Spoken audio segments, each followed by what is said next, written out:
Everyone, मेरा ये video बनाने का पर्पस ये है, जो भी मदर्स है या फिर हस्बैंड वाइफ है जो सिर्फ 2 ही लोग रहते हैं अपनी बेबी के साथ, तो वो लोग ये वीडियो को स्किप मत करिए और ज़रूर सुनिएगा।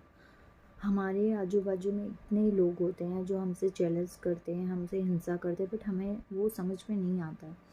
पर अगर कोई लड़ाई झगड़ा हो तो वो चीज़ें निकल कर सामने आ ही जाती है। तो वैसे ही कल एक इंसिडेंट हमारे साथ हुआ था।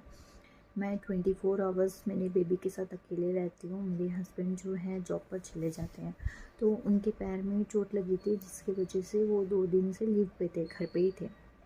तो कल हमारे नेबर से लड़ाई हुई इस वजह से, क्योंकि यहाँ पे जो सबके वॉशरूम्स हैं ना, वो बहुत छोटे छोटे हैं। तो ऐसा नहीं है कि उसमें इंसान कपड़े नहीं धो सकता या फिर यूज़ नहीं कर सकता, ठीक है।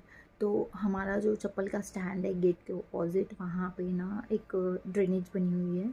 तो वहाँ पर वो रोज़ कपड़े धोती है, मतलब वो 2 मंथ से आई हुई है, नया है वो लोग, तो कपड़े धोती है। हम लोग ने कभी कुछ नहीं बोला, बट जब भी वो कपड़े धोती है ना, तो अपनी जो चप्पल है वो पहले से हटा देती है, ताकि मतलब उसकी चप्पलें ना टूट जाए पानी से भीग के, ये वो तो हमारी भिगो देती है। तो कल मेरे हस्बैंड को मैंने बोला कि आप बोलो, क्योंकि मेरे बोलने से वो नहीं सुन रही है। तो उन्होंने जैसे ही बोला, उसने क्या किया, लड़ने लगी, बोलने लगी कि हाँ मैं यही दूंगी, जो करते बने कर लो, जो उखाड़ना है उखाड़ लो, ये वो बहुत सारी बातें बोलने लगी। तो फिर मैंने भी बहुत ज़्यादा तू मैं हो गई, ठीक है। तो मुझे भी बहुत उल्टा सीधा बोलने लगी, मैंने इग्नोर किया, मैंने कहा चलो जाने दो। उन्होंने यहाँ तक कि हमारा बल्ब भी चोरी करके लगा लिया। उस दिन हमने कुछ नहीं बोला था उन्हें, हमने सोचा चलो जाने दो, लगा लिया तो लगा लिया, क्या हो गया।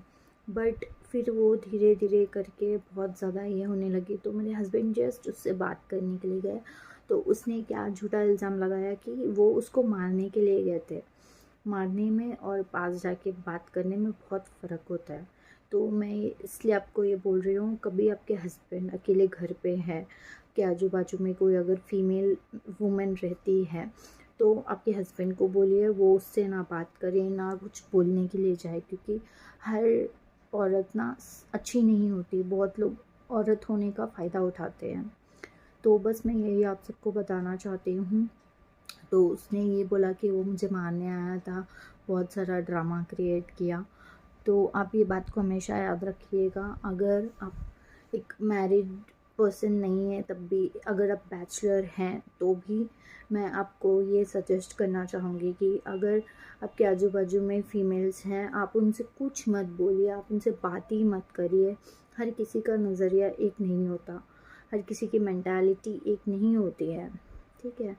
और दूसरी चीज़, फिर जब हम लोग निकल गए कि चलो दूसरा घर देख लेते हैं, यहाँ पे और रहना नहीं है, इतना मच नहीं करना है, तो उसने मेरे डोर पे, हम मतलब पर्दा लगा के जाते हैं, मेरा पर्दा पूरा साइड हटा के उसने जो है उसमें गाली लिख दी, ठीक है, ताकि मैं देखूँ। बट उस टाइम मैंने ध्यान नहीं दिया, मैंने सोचा हो सकता है उसके बच्चे लोग खेल रहे होंगे, तो हम लोग ने लाइट ले लिया। और जब नाइट को मैं अपनी मम्मा के घर गई थी, जब मैं रिटर्न आके देखती हूँ उस पर गाली लिखी हुई थी, तभी मैंने इग्नोर किया। मैं आपको प्रूफ भी दिखा देती हूँ उसका, गाली लिखी हुई थी। मैंने सोचा चलो ओके जाने दो, लेट इट गो कर दिया। बट फिर भी टू मच, कुछ लोग होते हैं ना, आपके हाथों के पीछे ही पड़ जाते हैं, ठीक है। और इस रीज़न से मैंने अपने बच्चे के कपड़े भी बाहर डालना छोड़ दिया है। आज से देखिए मैंने यहाँ पे डाला है घर पे, तो आज से मैं कपड़े डालना भी बाहर छोड़ दूँगी बच्चे की, क्योंकि जेलसी इंसान से कुछ भी करा सकती, कुछ भी।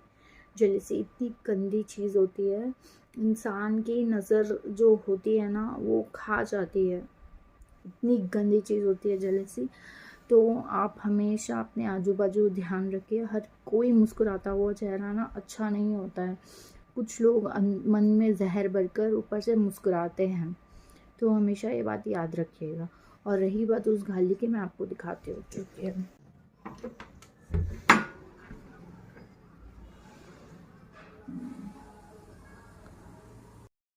तो आपने देखा होगा, ये थी वो गाली।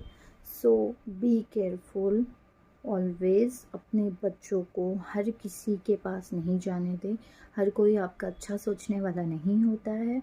तो हमेशा याद रखिएगा ये बात, एंड बाय बाय।